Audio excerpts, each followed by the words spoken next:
Assalamualaikum warahmatullahi wabarakatuh. Pada video kali ini kami akan menjelaskan mengenai dasar pemrograman C#.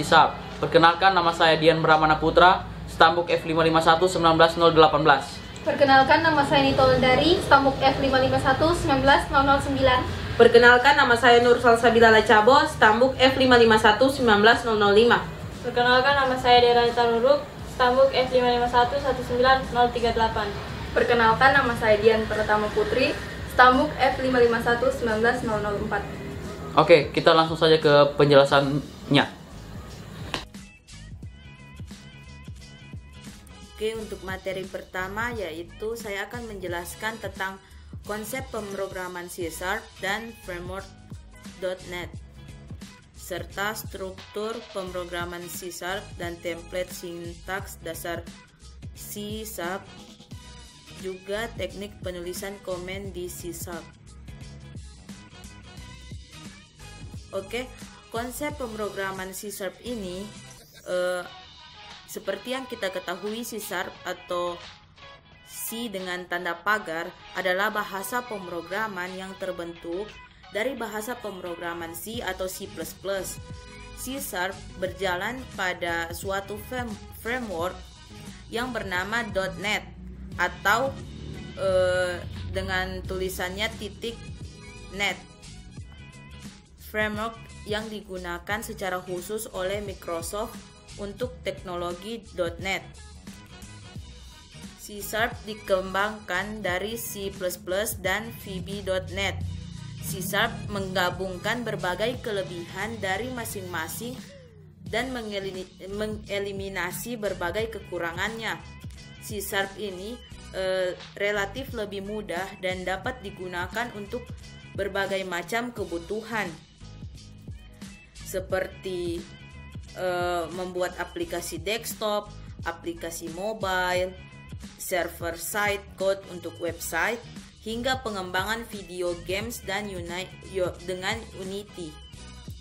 C# memiliki keseimbangan antara kemudahan dalam penggunaannya dan kapabilitasnya. Oke. Dan untuk framework.NET ini adalah sebuah platform besar yang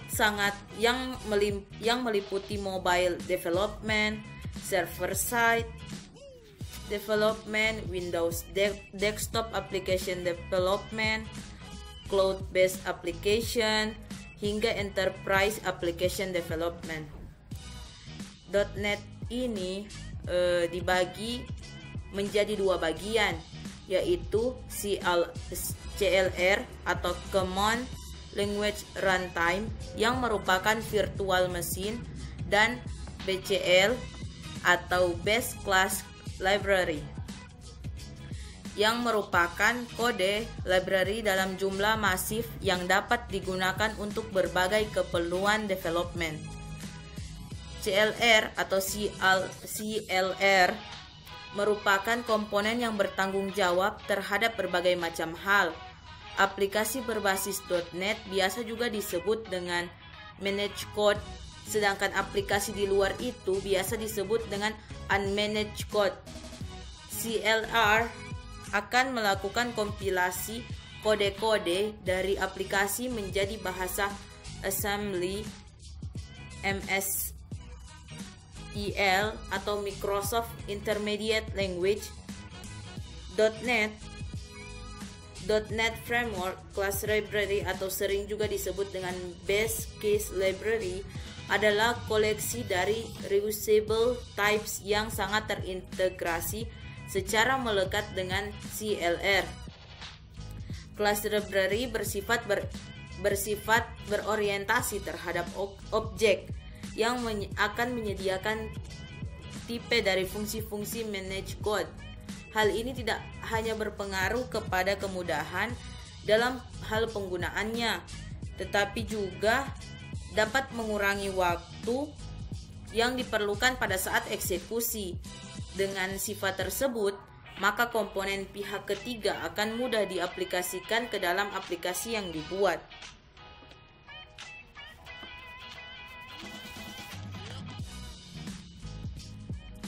Dengan adanya BCL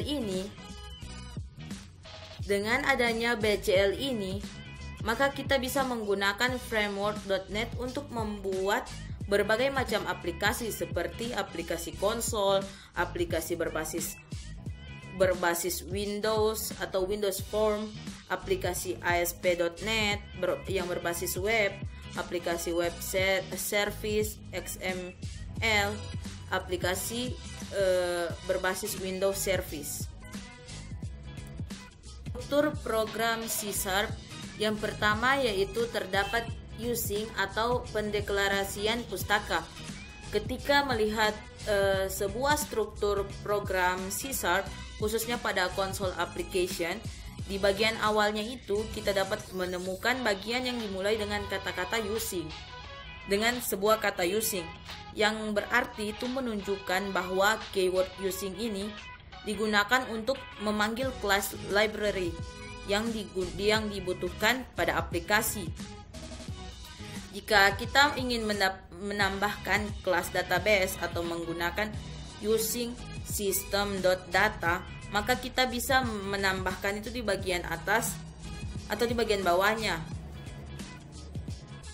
Ya, sebuah program umumnya memiliki beberapa pernyataan using tergantung kebutuhan dari program itu sendiri atau tergantung program tersebut. Yang kedua yaitu namespace atau nama project. Pada awal program, kita bisa melihat coding diawali dengan keyword namespace. Ini menunjukkan bahwa perintah menyatakan aplikasi kita itu lebih dikenal dengan nama atau paket program. Kita harus memperhatikan bahwa satu blok itu harus diawali dengan tanda kurung kurawal. Oke, yang ketiga yaitu setelah namespace terdapat kelas yang berada di dalam namespace. Jadi di dalam namespace terdapat sebuah kelas. Kelas merupakan bagian terpenting dalam program C#, karena pada pemrograman berorientasi pada objek menggunakan struktur kelas. Sama dengan namespace, kelas juga diawali dan diakhiri dengan kurung kurawal. Selanjutnya yaitu fungsi atau metode. Pada C# kita akan melihat kode static void main. Ini menunjukkan perintah utama pada program yang biasa terdapat pada konsol application. Sama halnya dengan namespace dan class, program utama ini diawali dan diakhiri juga dengan tanda kurung kurawal. Jadi, di dalam sebuah namespace terdapat kelas. Di dalam kelas itu terdapat fungsi.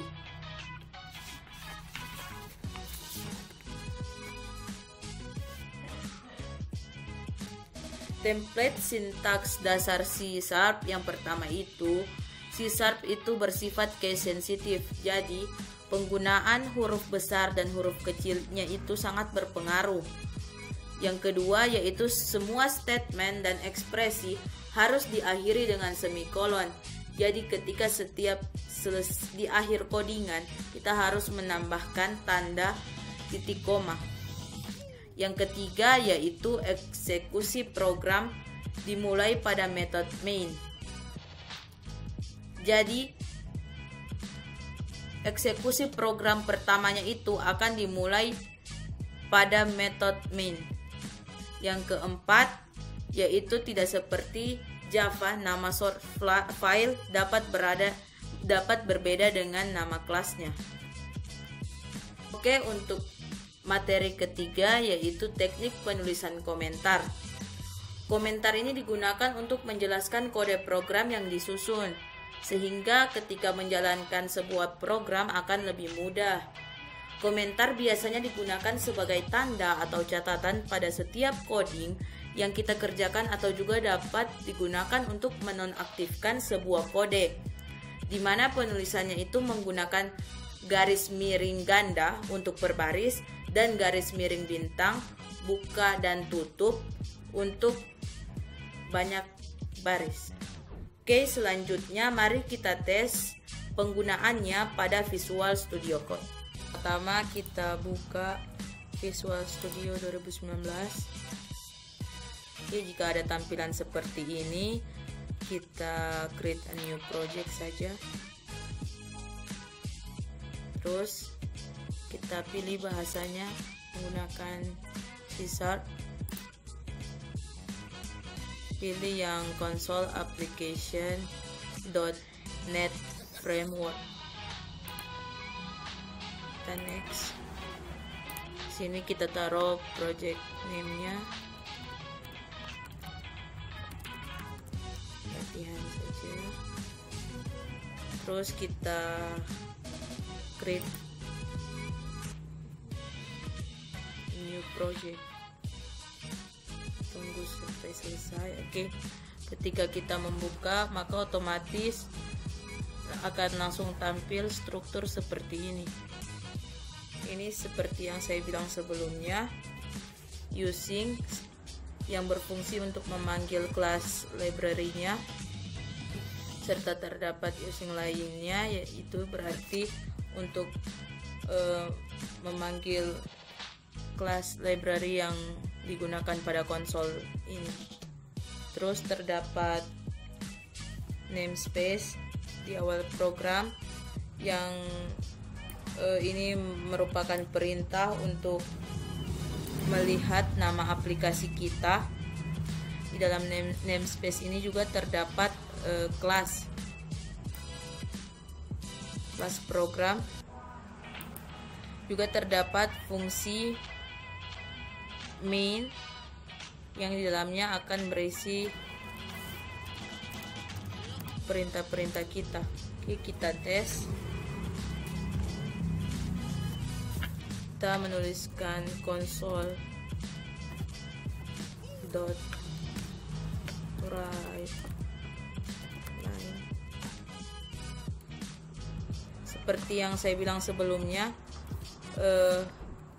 C# merupakan bahasa yang case sensitif atau berpengaruh antara penulisan antara huruf besar dan huruf kecilnya, sehingga ketika kita menuliskan write line itu menggunakan huruf kapital di awalnya.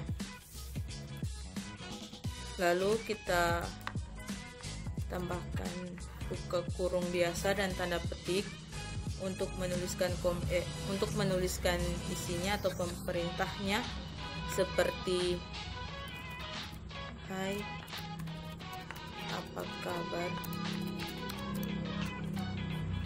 Dan tidak lupa pula untuk menambahkan semikolon di akhirnya seperti ini, sehingga tidak memunculkan error. Terus kita coba lagi di baris kedua, yaitu dengan menampilkan tulisan lain. Saya sedang belajar pemrogram. Oke. Tidak lupa pula juga untuk menambahkan semikolon di akhirnya. Lalu kita tambahkan juga tulisan konsol. Tambahkan tulisan konsol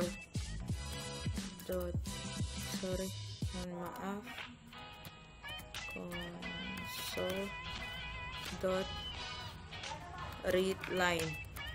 Ini berfungsi agar saat kita menjalankannya dia tidak terkeluar otomatis. Jadi nanti ketika kita enter baru dia akan tertutup CMD-nya. Dengan jangan lupa untuk menambahkan semikolon juga di akhirnya. Oke, mari kita tes aplikasi ini. Start.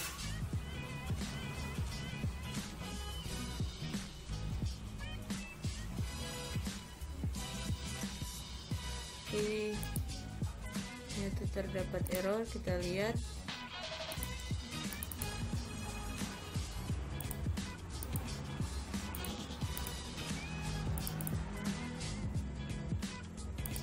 Terdapat error di sini. Kita no saja, terus kita lihat errornya. Oh ya, maaf lupa menaruh di akhir tulisan readline. Kita harus menambahkan kurung biasa. Oke, errornya sudah hilang. Mari kita tes jalankan. Oke, nah ini sudah keluar seperti apa yang kita perintahkan. Hai, apa kabar? Kita sedang belajar pemrograman. Oke, lalu kita tes untuk membuat komentar. Seperti yang kita tahu, komentar ini digunakan untuk sebagai catatan. Sebagai catatan dan menonaktifkan sebuah kode. Jadi kita bisa membuat komentar seperti ini.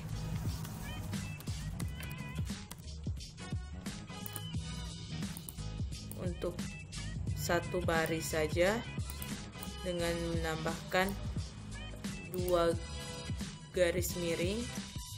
Lalu jika banyak baris, kita bisa buat seperti ini. Oke, ini adalah contoh. Oke, yang terdiri.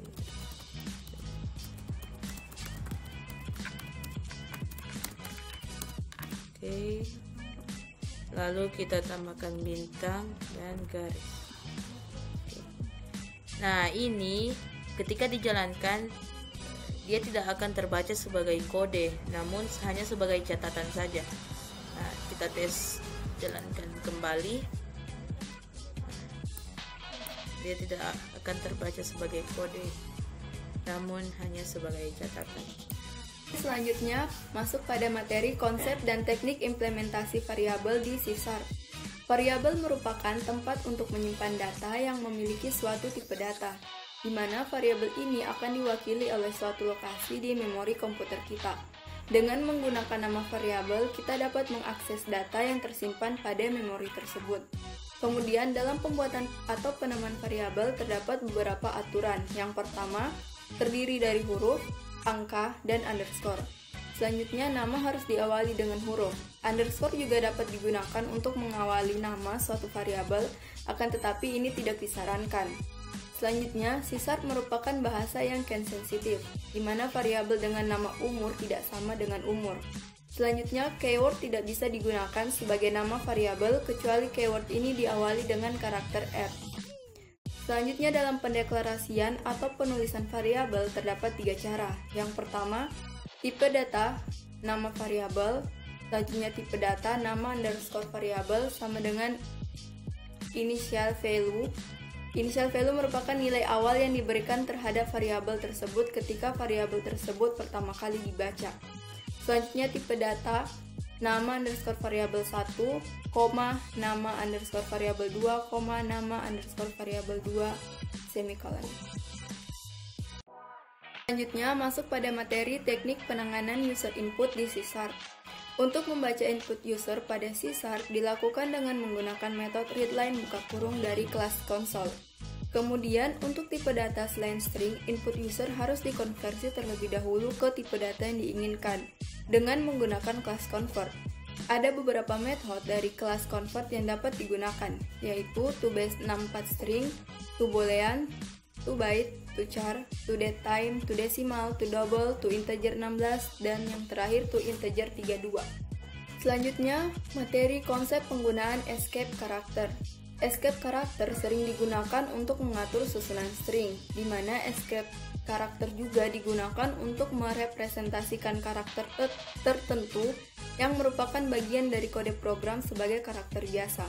Escape karakter umumnya menggunakan keyword backslash atau tanda miring terbalik. Selanjutnya kita masuk pada kode program. Untuk menampilkan nilai dari variabel, kita menggunakan console write line. Sedangkan untuk menampilkan user input pada C#, kita menggunakan method readLine dari kelas console. Kemudian sini yang pertama ada console readLine \a, di mana nantinya ketika dijalankan akan menampilkan bunyi beep pada komputer atau PC. Selanjutnya console readLine \tab, di mana ketika dijalankan variabel akan menampilkan spasi sebanyak 3 kali. Selanjutnya console write masukkan nama 1, tipe data string nama 1 sama dengan console readLine. Selanjutnya console write masukkan stambuk integer stambuk 1 sama dengan integer parse console readLine. Pada kode program ini menggunakan integer parse karena fungsi dari console readLine akan menampilkan tipe data string. Kita menggunakan integer parse karena fungsi dari console readLine akan menghasilkan tipe data string. Oleh karena itu, kita ubah atau convert terlebih dahulu menjadi fungsi integer dengan menggunakan integer parse agar nantinya dapat disimpan dalam variabel stambuk. Selanjutnya kita coba jalankan program. Nah, ketika dijalankan, pertama akan terdengar bunyi beep, itu karena kita sebelumnya menggunakan escape karakter sehingga menampilkan bunyi beep. Kemudian kita masukkan nama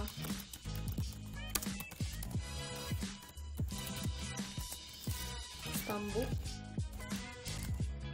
Dalam pengisian stambuk tidak boleh menggunakan huruf karena sebelumnya kita menggunakan tipe data integer.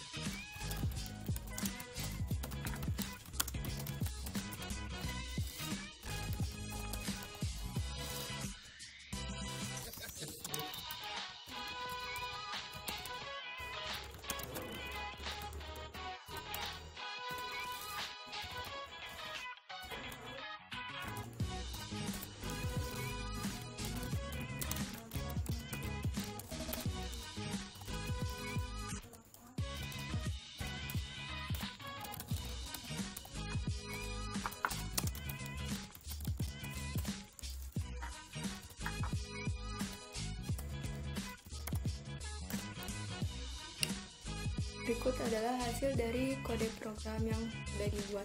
Masuk pada teknik penyisipan string. String adalah tipe data yang sangat banyak digunakan, sehingga string menjadi suatu tipe data yang penting.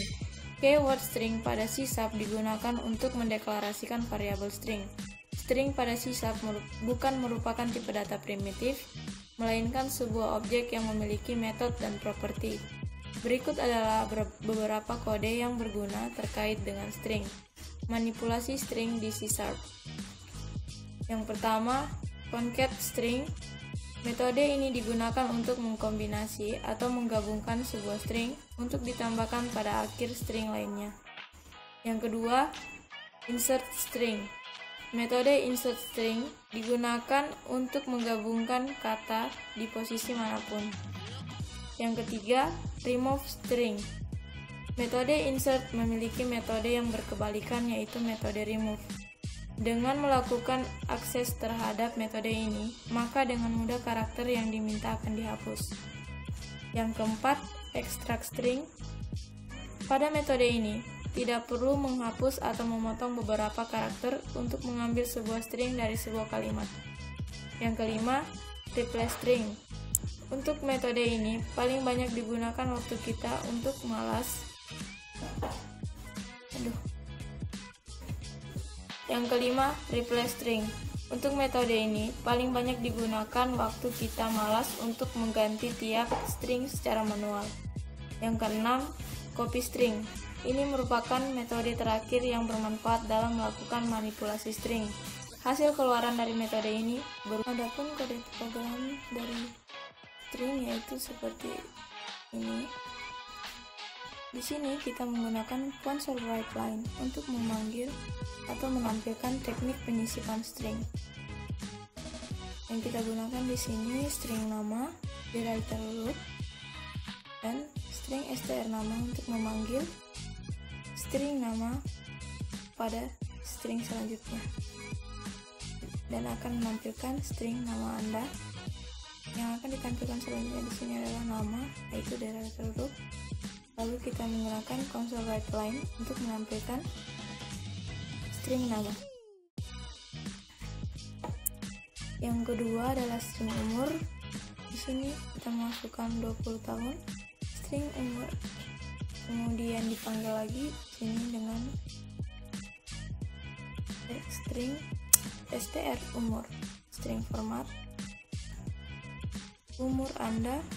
Di sini kita menggunakan umur untuk memanggil lagi umur yang ada di sini. Kemudian console write line str umur.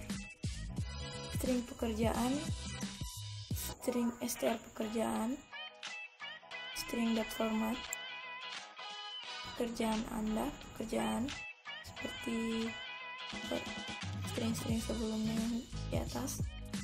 Lalu console write line. Dan jika kita jalankan akan tampil seperti ini. Teknik penyisipan string nama Anda. Karena kita memasukkan nama pada string selanjutnya, maka dia akan tampil seperti ini. Dan ini adalah hasil tampilannya. Selanjutnya, saya akan menjelaskan mengenai konsep dan teknik percabangan di C#. Sebelum menjelaskan mengenai konsep dan tekniknya, terlebih dahulu kita harus mengetahui pengertian dari percabangan. Percabangan atau decision making adalah kemampuan dari program untuk membuat pilihan dan melakukan hal-hal yang berbeda berdasarkan perubahan dari status program tersebut. Percabangan terbagi menjadi 5. Yang pertama ada percabangan if dan if else, di mana dalam percabangan ini terdapat if statement yang berguna untuk mengecek atau membandingkan dua buah variabel ataupun mengevaluasi suatu kondisi. Jika kondisi di dalam percabangan ini bernilai true, maka kode program di dalam blok pernyataan if akan dieksekusi. Sebaliknya, jika kondisinya bernilai false, maka kode program di dalam blok tersebut akan diabaikan. Di sini sudah terdapat kode program dari percabangan if, di mana nilai dari integer absennya adalah 25. Lalu terdapat perintah console write line percabangan if. Setelahnya terdapat perintah console write line pula, yaitu program penentuan kelas berdasarkan nomor absen. Selanjutnya, di sini terdapat percabangan if, di mana jika absennya nilainya kurang dari 30, maka dia akan mengeksekusi console write line dengan isi nomor absen Anda adalah 25 dan Anda masuk ke kelas A. Selanjutnya, mari kita jalankan programnya. Ya, bisa dilihat di sini terdapat perintah console write line percabangan if, lalu program penentuan kelas berdasarkan nomor absen, dan perintah yang ada dalam percabangan if ini dijalankan karena nilainya benar, yaitu nomor absen Anda adalah 25 dan Anda masuk kelas A. Selanjutnya ada else statement, yaitu pernyataan yang digunakan saat kita membutuhkan suatu alternatif jika kondisi if statement tidak terpenuhi ataupun bernilai false. Langsung saja ke kode programnya. Di sini sudah terdapat kode program dari percabangan if else, di mana nilai dari absen adalah 35. Seperti percabangan if tadi, di sini juga terdapat perintah console write line. Lalu langsung saja ke percabangan if-nya, yaitu jika nilai absen kurang dari 30, maka perintah console write Anda masuk kelas A akan tereksekusi. Namun jika perintahnya nilai di sini bernilai lebih dari 30, maka perintah yang akan tereksekusi adalah perintah else, di mana console write line Anda masuk ke kelas B. Langsung saja kita jalankan programnya. Nah, yang tereksekusi di sini adalah perintah else, dikarenakan integer absen yang di sini adalah 35 dan dia tidak memenuhi perintah dari if yang di sini, tidak memenuhi kondisi pada if, sehingga yang perintah yang dijalankan adalah perintah yang ada pada else. Namun jika kita ganti di sini integer absennya kurang dari 30, misalnya 24. Lalu kita jalankan programnya. Maka perintah yang dieksekusi itu adalah perintah yang ada pada if. Selanjutnya kita melangkah ke percabangan yang kedua, yaitu percabangan else if. Di dalam else if ini terdapat else if statement yang merupakan multiple if statement yang digunakan saat program harus melakukan beberapa pengecekan atau perbandingan dari beberapa variabel. Langsung saja ke kode program dari percabangan else if ini. Ya, kita masuk ke kode program dari penjelasan else if. Bisa dilihat nilai dari integer absen di sini adalah 67. Dan di sini terdapat percabangan else if. Pertamanya yaitu jika absennya kurang dari 30, maka perintah yang akan dieksekusi adalah Anda masuk ke kelas A. Namun jika kondisi ini tidak terpenuhi, maka dia akan melangkah ke kondisi yang kedua, yaitu kondisi else if, di mana jika absennya kurang dari 60, maka kondisi perintah yang akan dieksekusi adalah Anda masuk ke kelas B. Namun jika kondisi kedua ini juga belum terpenuhi, maka dia akan melangkah ke kondisi yang ketiga, yaitu kondisi else if, di mana jika absennya kurang dari 90, maka perintah yang akan dijalankan adalah Anda masuk ke kelas C. Jika ketiga kondisi di atas tidak terpenuhi, maka dia melangkah ke kondisi yang terakhir, yaitu Anda masuk ke kelas D. Langsung saja kita jalankan programnya.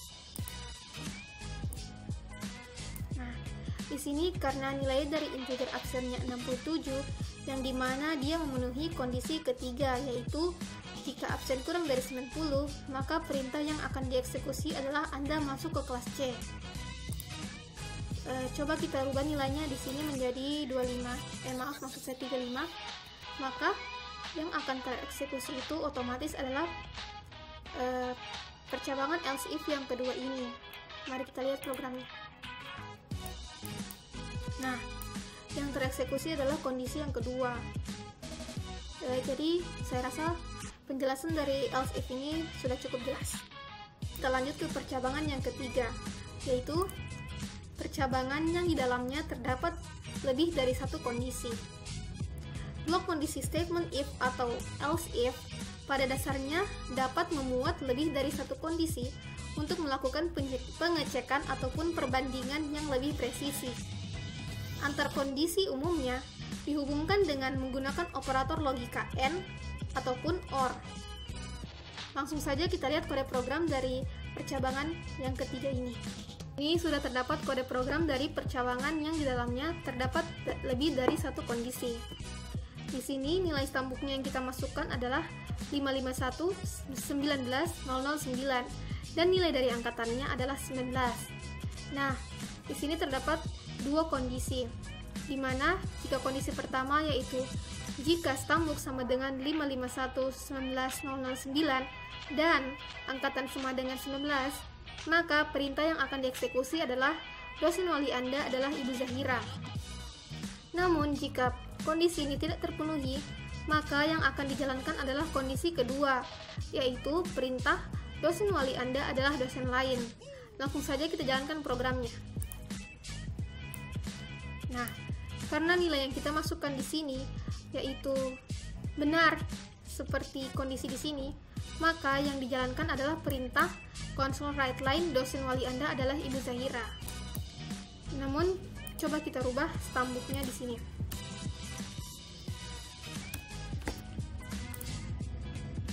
Maka, perintah yang berjalan adalah perintah yang ada pada kondisi else, karena nilai ini tidak memenuhi. Ada ke percabangan yang selanjutnya, yaitu percabangan lainnya, yang terbagi menjadi dua statement, di mana yang pertama yaitu if bersarang.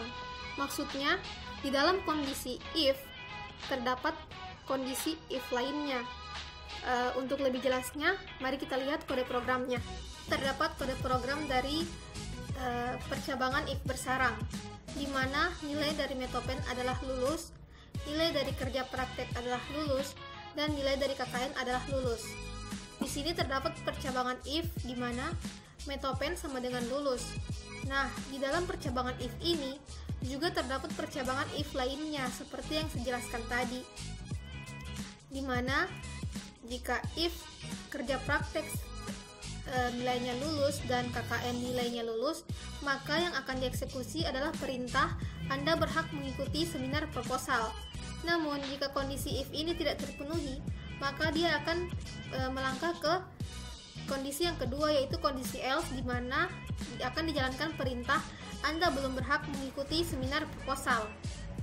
Namun jika kondisi dari if di sini belum terpenuhi, maka dia akan melangkah ke kondisi else dengan perintah Anda belum berhak mengikuti seminar proposal. Langsung saja kita jalankan programnya. Nah, karena semua nilai di sini bernilai lulus, maka yang dijalankan adalah kondisi di dalam percabangan if dari Metopen ini. Dengan perintah Anda berhak mengikuti seminar proposal. Namun coba kita ubah di sini kerja prakteknya menjadi tidak lulus. Maka yang akan dijalankan adalah perintah yang else ini. Anda belum berhak mengikuti seminar proposal. Ada percabangan yang terakhir, yaitu percabangan switch statement, di mana switch statement ini adalah alternatif dari statement if, khususnya jika di dalamnya terdapat banyak else if. Kita dapat menggunakan berbagai tipe data mulai dari boolean, string, dan semua tipe integral di dalam switch. Statement break menandakan eksekusi program harus keluar dari statement switch jika salah satu case telah terpenuhi. Langsung saja kita ke kode program dari percabangan switch statement ini. Sini sudah terdapat kode program dari percabangan switch statement, di mana nilai dari semester yang kita masukkan di sini adalah 4. Lalu terdapat percabangan switch dengan nilai semester, di mana di dalamnya terdapat 8 kondisi atau 8 case. Kondisi pertama adalah Anda berada di semester 1. Lalu jika kondisi ini sudah terpenuhi, maka akan dijalankan sistem break ataupun berhenti. Jika ini tidak terpenuhi, maka dia akan melangkah ke kondisi yang kedua, yaitu Anda berada di semester 2, dan seterusnya hingga kondisi ke-8. Langsung saja kita jalankan programnya. Nah, di sini yang tereksekusi adalah kondisi yang keempat, yaitu Anda berada di semester 4, karena nilai dari semester di sini 4. Namun jika kita ubah di sini nilai semesternya menjadi misalnya 6, maka yang akan tereksekusi adalah case 6 atau kondisi 6, yaitu Anda berada di semester 6. Selanjutnya saya akan menjelaskan tentang konsep dan teknik implementasi perulangan di C#. Pada saat mengembangkan sebuah aplikasi, seringkali kita perlu mengulang sebuah proses selama suatu kondisi tersebut masih terpenuhi. Misalnya, ketika kita perlu menampilkan produk puluhan atau bahkan jutaan daftar produk, atau ketika sebuah proses perlu dieksekusi terus-menerus selama sebuah kondisi tersebut terpenuhi. Kita memerlukan sebuah konstruksi yang mampu melakukan pekerjaan tersebut untuk kita. Perulangan atau iterasi memungkinkan suatu statement atau kumpulan statement dieksekusi lebih dari satu kali oleh kontrol program. Langsung saja melangkah ke jenis-jenis perulangan di C#. Yang pertama ada perulangan while, yaitu ketika suatu program sampai pada suatu perulangan while, pernyataan di dalam perulangan tersebut akan dijalankan terus-menerus selama kondisi bernilai benar. Ketika menggunakan perulangan while, pada umumnya perlu memperhatikan 3 hal. Yang pertama yaitu permulaan, yang kedua kondisi, dan yang ketiga yaitu iterasi ataupun perulangan tersebut. Langsung saja melangkah ke kode program dari perulangan while ini. Sudah terdapat kode program dari perulangan while, di mana terdapat perintah console write line perulangan while, console write line kuis tebak nama presiden Indonesia, dan console write line masukkan nama presiden Indonesia ke 1. Di sini terdapat perintah input, di mana tipe datanya itu string, dan Nilainya ini kita convert ke dalam string. Karena yang akan kita masukkan di sini adalah nama, yang berarti karakter. Lalu terdapat perulangan while, di mana jika inputnya tidak sama dengan Insinyur Soekarno, maka akan dieksekusi perintah data yang Anda masukkan salah. Silakan ulangi. Perintah ini akan terus terulang hingga kondisi while-nya terpenuhi, di mana yang kita masukkan nanti harus Insinyur Soekarno. Jika kondisi while ini sudah terpenuhi, maka dia akan mengeluarkan perintah selamat Anda benar. Langsung saja kita jalankan perintahnya, maksud saya programnya. Nah, di sini mari kita tes untuk memasukkan nama presiden yang misalnya salah. Taruhlah Soeharto, Bapak Soeharto. Nah, karena perintah while ini tidak tereksekusi, maka dia terus-menerus menjalankan perintah console write line yang data yang Anda masukkan salah. Mari kita ulangi lagi. Kita ulangi tetap dengan jawaban yang salah. Nah, dia terulang terus. Mari kita coba sekali lagi untuk memasukkan nama yang salah. Nah, dia tidak akan melangkah ke perintah console write line yang selamat Anda benar jika data yang ini, maksud saya perulangan ini tidak akan terpenuhi. Selanjutnya mari kita coba memasukkan data yang benar. Nah, yang keluar itu selamat Anda benar karena perulangan while ini telah terpenuhi. Selanjutnya ke perulangan yang kedua, yaitu perulangan do while. Perulangan do while ini hanya berbeda sedikit dari perulangan while, di mana di perulangan do while dia akan terus menjalankan paling tidak satu kali karena kondisi perulangan ini terletak pada akhir perulangan. Untuk lebih jelasnya, mari kita lihat kode program dari perulangan do while ini. Ya, kode program dari perulangan do while, di mana terdapat perintah console write line perulangan do while, console write line kuis tebak nama Presiden Indonesia, dan console write line masukkan nama Presiden Indonesia ke 1. Lalu terdapat input dengan kode dengan tipe data string karena yang akan kita masukkan nanti karakter. Lalu terdapat perulangan do di mana inputnya kita convert menjadi string karena yang akan kita masukkan nanti karakter. Jika input tidak sama dengan Insinyur Soekarno, maka akan jalan perintah data yang Anda masukkan salah. Silakan ulangi. Saat input sama dengan Soekarno, maka perintah yang dijalankan adalah selamat Anda benar. Mari kita coba programnya. Kita masukkan nama yang salah dulu. Nah, yang muncul itu data yang Anda masukkan salah. Silakan ulangi. Lalu kita masukkan yang benar. Nah, selamat Anda benar.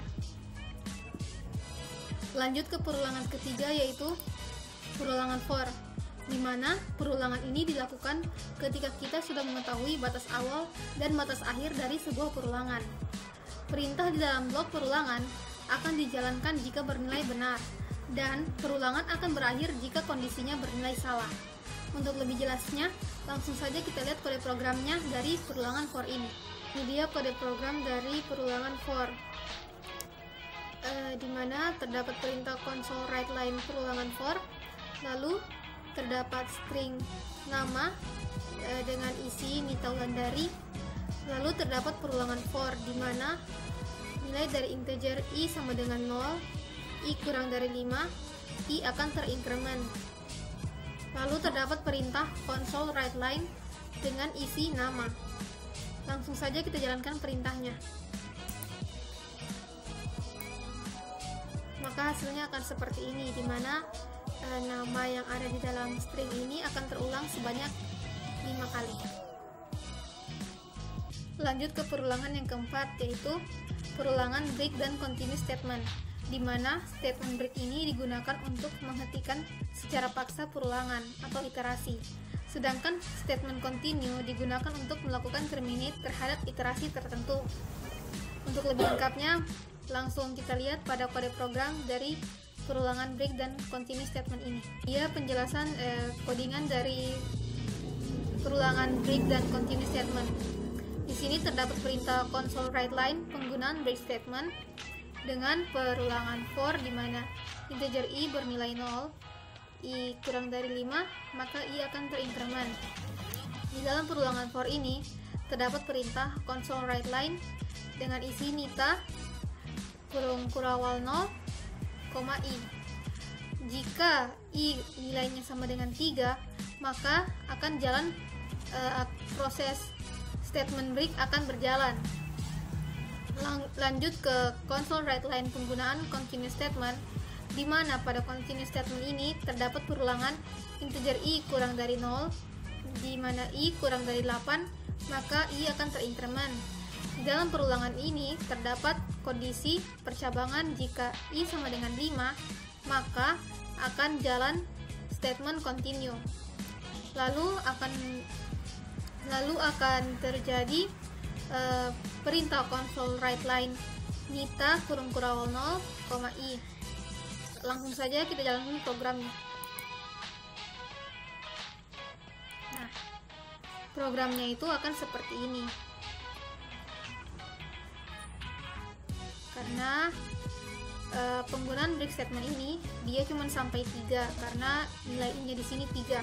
Sedangkan continue statement ini dia nilainya sampai 7 karena di sini perintah perulangan itu nilai i kurang dari 8, berarti dari 0, 1, 2, 3, 4, 5, 6, 7.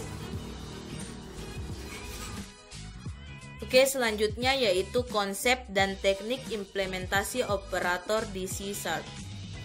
Seperti yang kita tahu, operator adalah simbol yang memberitahukan kepada compiler untuk melakukan manipulasi matematik atau logika tertentu. Operator dibutuhkan dalam membangun ekspresi sebuah program. Untuk operator pertama yaitu operator aritmatik. Seperti yang kita ketahui, operator aritmatik umumnya digunakan untuk memanipulasi dan mengelola variabel data numerik atau angka. Operator aritmatik terdapat operator penambahan yang menggunakan simbol tambah atau plus, juga operator pengurangan dengan simbol kurang, operator perkalian dengan simbol bintang, operator pembagian dengan garis miring, serta operator sisa bagi atau modulo dengan menggunakan simbol persen. Mari kita langsung lihat pada Visual Studio 2019. Oke. Dapat dilihat di sini kita memasukkan fungsi operator aritmatika. Kita menggunakan integer a dengan menaruh angka 50 dan angka 20 untuk integer b. Juga terdapat integer tambah, integer kurang, kali, bagi, dan modulo. Untuk fungsi tambah, kita kok saya bingung ya. Tambah. Oke.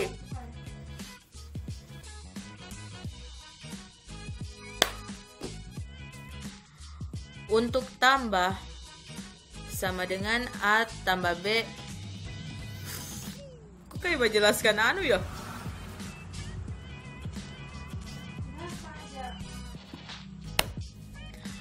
Untuk tambah variabel A, integer A tambah B berarti 50 ditambah 20. Dan di dalam penjumlahannya itu kita menaruh rumus dengan simbol plus juga dengan keterangan tambah. Begitupun pada pengurangan menggunakan simbol kurang juga pada pembagian, perkalian, serta modulo. Kita coba tes jalankan. Oke. Ketika kita tes jalankan, maka akan langsung keluar hasilnya seperti ini. Penjumlahan 50 ditambah 20 sama dengan 70. Pengurangannya integer A dikurang integer B sama dengan 30. Begitupun seterusnya. Jadi ketika kita mengganti angkanya di sini, misalnya kita tes menjadi 30, kita jalankan.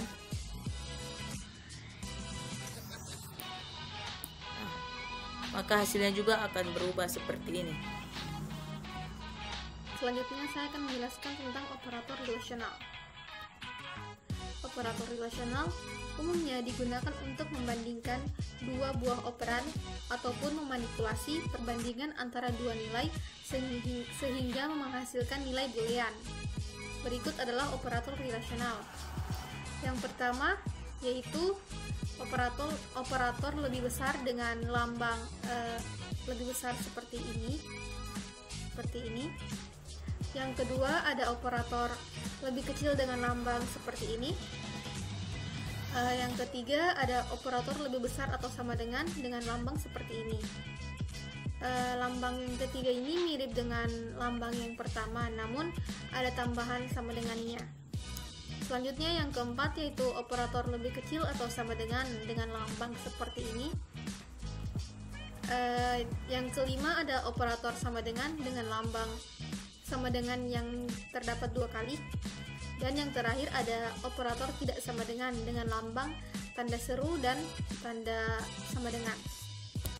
Untuk contoh dari operator relasional ini terdapat pada kodingan percabangan if ini, di mana percabangan if ini stambuk sama dengan, ada operator sama dengan ini sama dengan 551 19 009 dan angkatan sama dengan 19.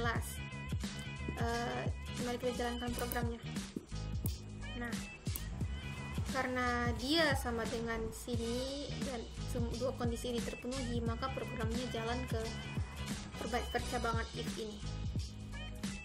Contoh lain juga dapat dilihat pada program yang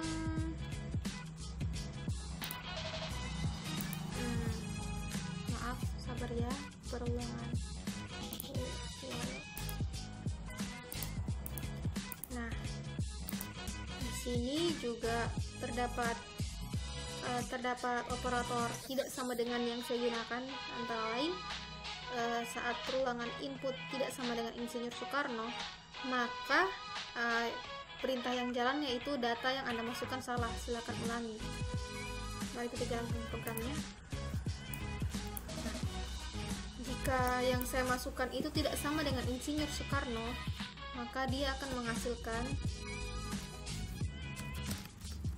perintah seperti ini. Namun jika yang saya hasilkan sama dengan Insinyur Soekarno, maka yang dihasilkan itu perintah selamat Anda benar. Nah, dari dua contoh codingan yang tadi, dari dua contoh kode program tadi, saya harap itu dapat cukup untuk penjelasan dari operator relasional ini. Oke, selanjutnya yaitu operator logika. Operator logika umumnya digunakan untuk menggabungkan dua buah kondisi menjadi sebuah kondisi. Operator logika terbagi menjadi 6 operator. Yang pertama yaitu terdapat operator kondisi OR yang disimbolkan dengan huruf dan 2. Yang kedua yaitu terdapat operator kondisional AND yang disimbolkan dengan 2 garis.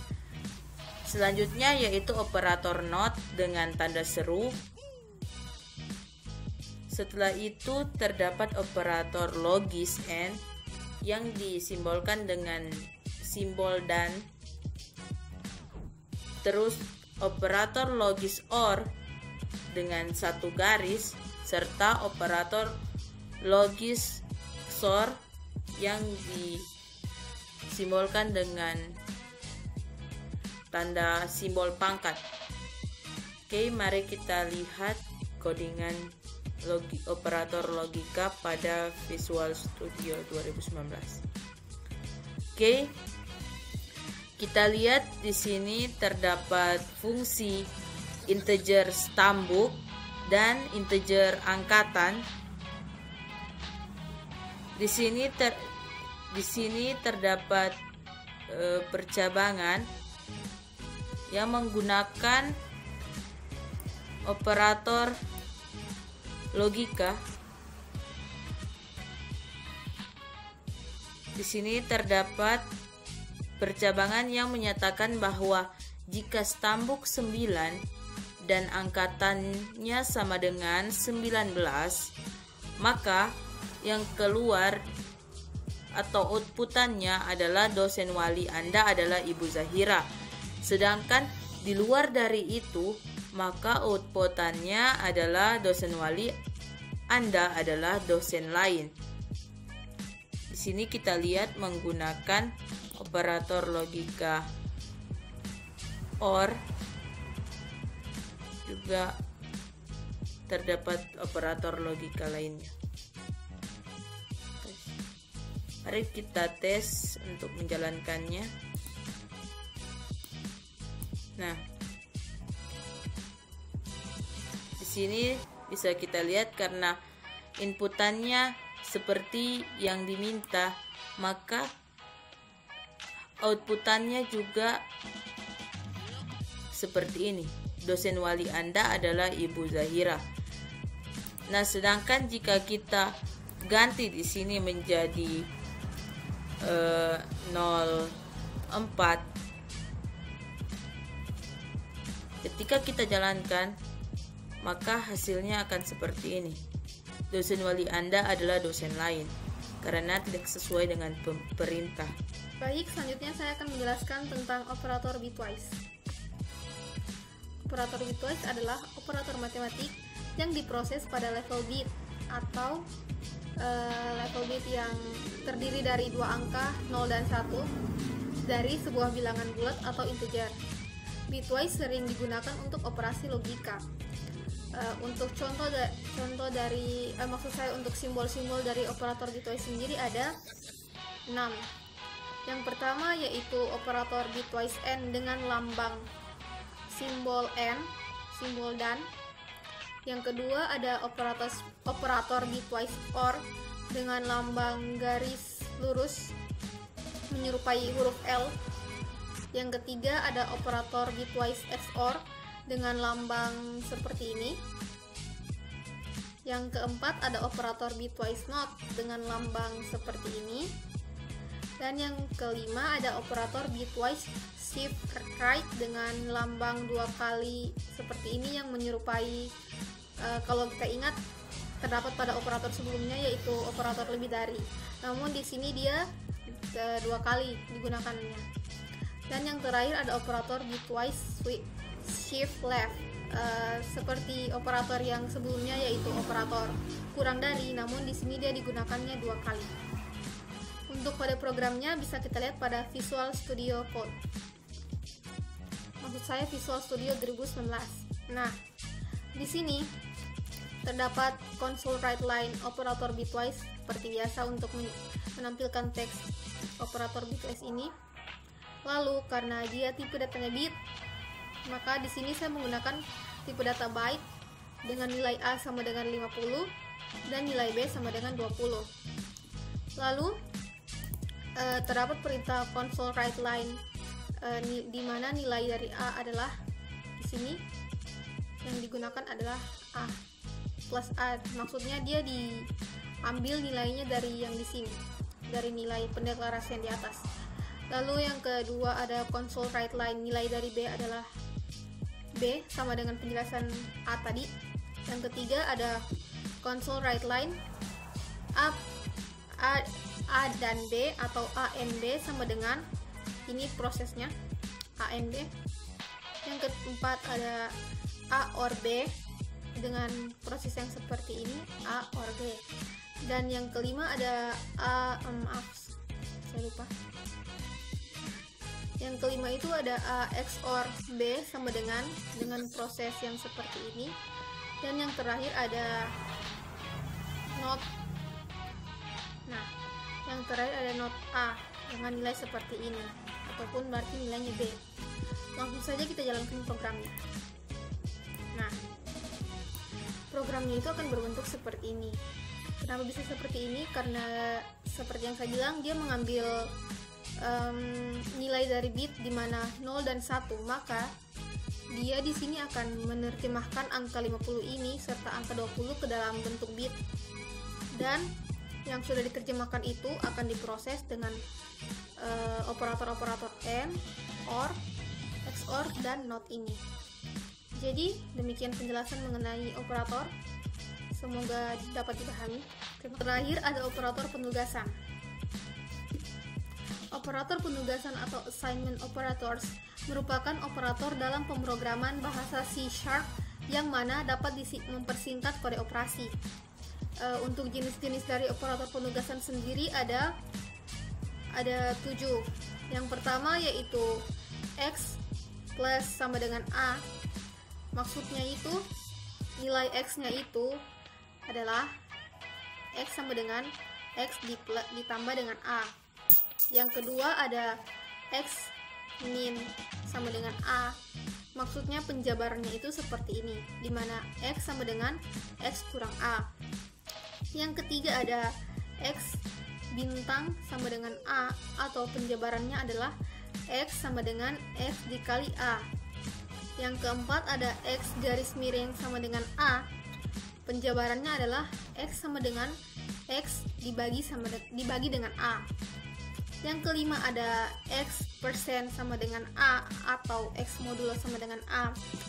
Penjelasannya adalah X sama dengan X modulo atau hasil bagi A. Yang keenam ada X plus plus atau X increment. Penjabarannya adalah seperti ini, di mana X sama dengan X plus 1. Dan yang terakhir adalah X decrement atau X min. Penjelasannya seperti ini, di mana X sama dengan X kurang 1.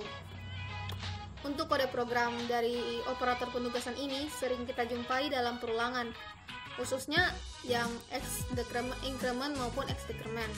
Terima kasih. Dari selanjutnya yaitu konsep dan teknik implementasi array di C#. Array bertujuan untuk menyimpan banyak data dalam variabel yang sama dan dalam satu tipe data yang sama juga. Penerapan array sering dilakukan jika seseorang harus menyimpan banyak data dalam satu tipe data. Apabila ingin menggunakan array, maka ada aturan dasar yang harus diketahui, yaitu declaration. Untuk mendeklarasikan variabel array harus ditulis dengan cara tipe data dalam kurung dari variabel. Assignment adalah proses memasukkan data ke dalam array, dan selain itu dilakukan juga pemberian ukuran array. Accessing adalah proses atau cara untuk mengakses data dalam array, namun yang harus diingat adalah awalan atau elemen pertama dari array bukanlah indeks ke-1, melainkan indeks ke-0. Selain itu, accessing juga termasuk merubah data dan menyimpan. Nah, untuk kode program dari array yaitu seperti ini. Di sini kita menggunakan string dengan nama array itu mahasiswa sama dengan new string. 5 merupakan banyaknya data atau tipe data yang berada dalam array tersebut. Di sini datanya yaitu yang pertama Bram, Salsa, Nita, Lita, dan Dian dengan indeks Bram 0, Salsa 1, Nita 2, Lita 3, dan Dian 4. Console write line di sini kita kita memanggil mahasiswa yang terpilih. String mahasiswa 1 atau string array mahasiswa 1, kita di sini memanggil dari mahasiswa dengan data yang terdapat pada indeks 3.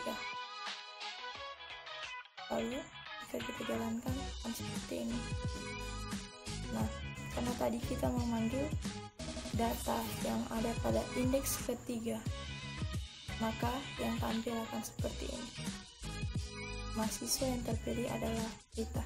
Selanjutnya yaitu konsep dan teknik implementasi metode di C#. Metode atau metode merupakan kumpulan dari beberapa statement yang digabungkan menjadi satu seperti halnya sebuah grup yang melakukan tugas tertentu. Metode ini memiliki banyak kelebihan, diantaranya adalah 1. Kode bersifat reusable, yang artinya kode tersebut dapat digunakan kembali. Yang kedua, mudah untuk menguji. Yang ketiga, modifikasi metode tidak mempengaruhi program pemanggil. Yang keempat, metode dapat menerima lebih dari satu masukan yang berbeda. Program dengan bahasa pemrograman C# paling tidak memiliki satu metode, yaitu metode main. Untuk menggunakan metode pada bahasa pemrograman C#, kita perlu mendeklarasikannya terlebih dahulu, kemudian memanggil metode tersebut. Dalam pendeklarasian metode, C# harus memenuhi beberapa syarat, yaitu tipe return atau pengembalian nilai, nama dari metode tersebut, daftar parameter atau opsional. Adapun jenis-jenis metode, yang pertama yaitu defining and calling adalah pemanggilan metode dari kelas yang sama di dalam fungsi main, harus melalui objek kelasnya. Yang kedua, recursive method call.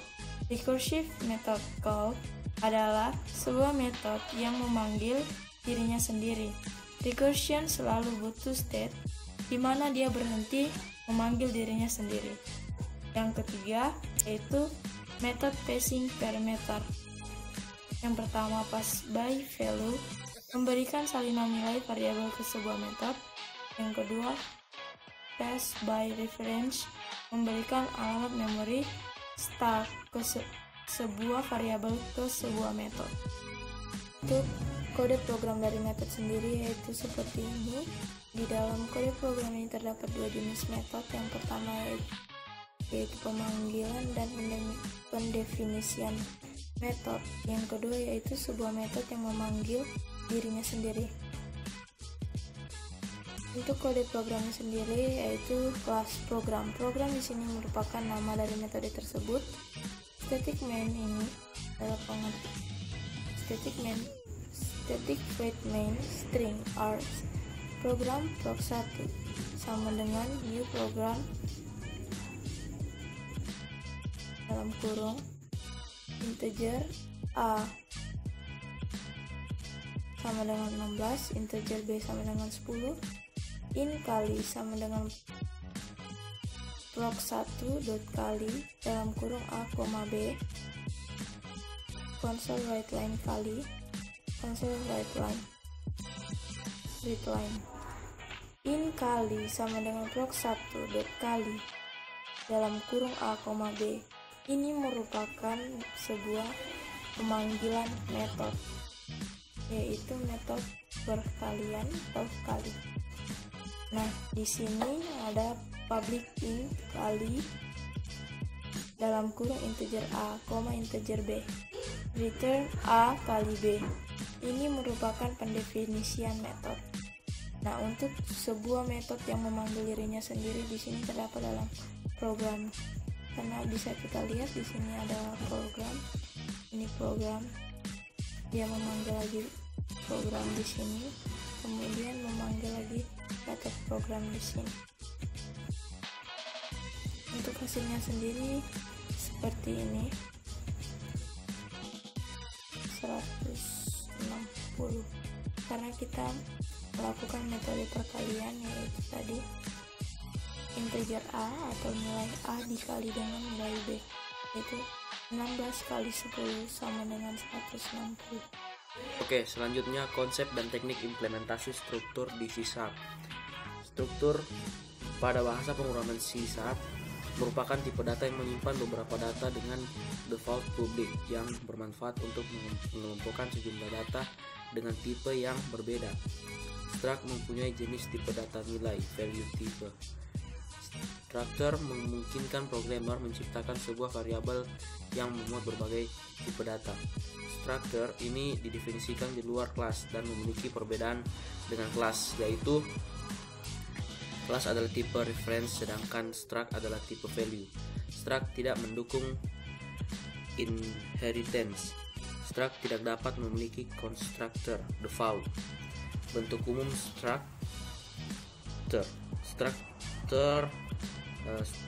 structure sama dengan name.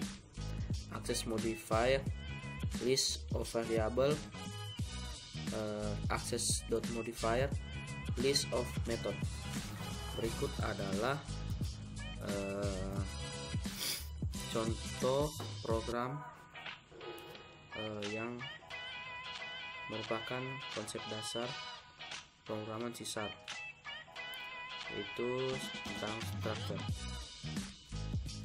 Ini ada bentuk persegi panjang, jadi public integernya itu ada panjang, lebar, dan luas. Terus kelas program, static void main, string, console write learn, structure persegi panjang, bentuk persegi panjang, new persegi panjang, console write. Silakan masukkan nilai persegi panjang. Jadi setelah itu kita masukkan nilai persegi panjangnya, begitu juga di lebar persegi panjangnya.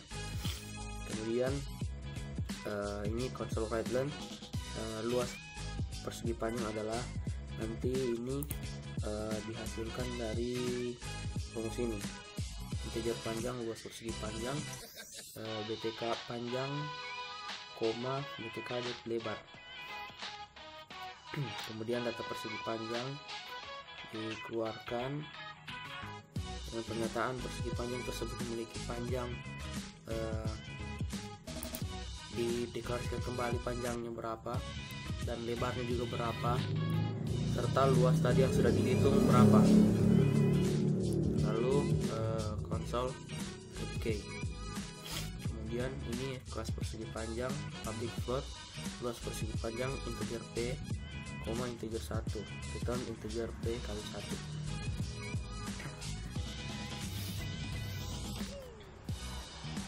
Kemudian konsep variabel bertipe value dan bertipe reference. Array bertujuan untuk menyimpan banyak data dalam variabel yang sama dan dalam satu tipe data yang sama juga. Penerapan array sering dilakukan jika seseorang harus menyimpan banyak data dalam satu tipe data. Apabila ingin menggunakan array maka ada. Jadi kita akan coba jalankan programnya. Jadi satu persegi panjang, silakan masukkan nilai persegi panjangnya.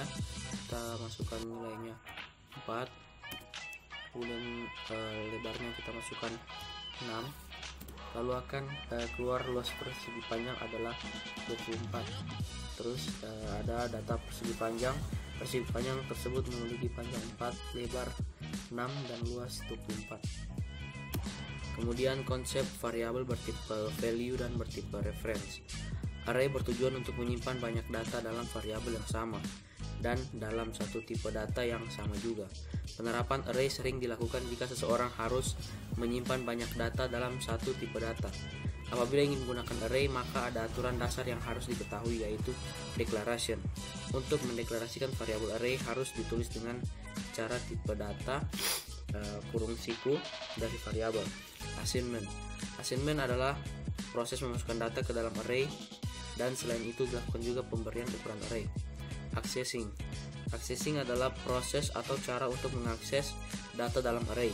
Namun yang harus diingat adalah awalan atau elemen pertama dari array bukanlah indeks ke 1 melainkan indeks ke 0. Selain itu, accessing juga termasuk merubah data dan menyimpannya. Kemudian konsep variabel bertipe value dan bertipe reference. Ini value type atau tipe nilai. Tipe ini memuat nilai sebenarnya dari data yang tersimpan. Maksudnya, jika kita memiliki variabel bilangan bulat yang digunakan untuk menyimpan angka 3, angka 3 inilah yang disimpan di dalam variabel yang kita deklarasikan. Kemudian reference types atau tipe referensi. Apabila value tipe menyimpan nilai sebenarnya di dalam variabel yang dideklarasikan, reference tipe hanya menyimpan alamat yang menunjuk sebuah lokasi di mana nilai atau objek sebenarnya disimpan.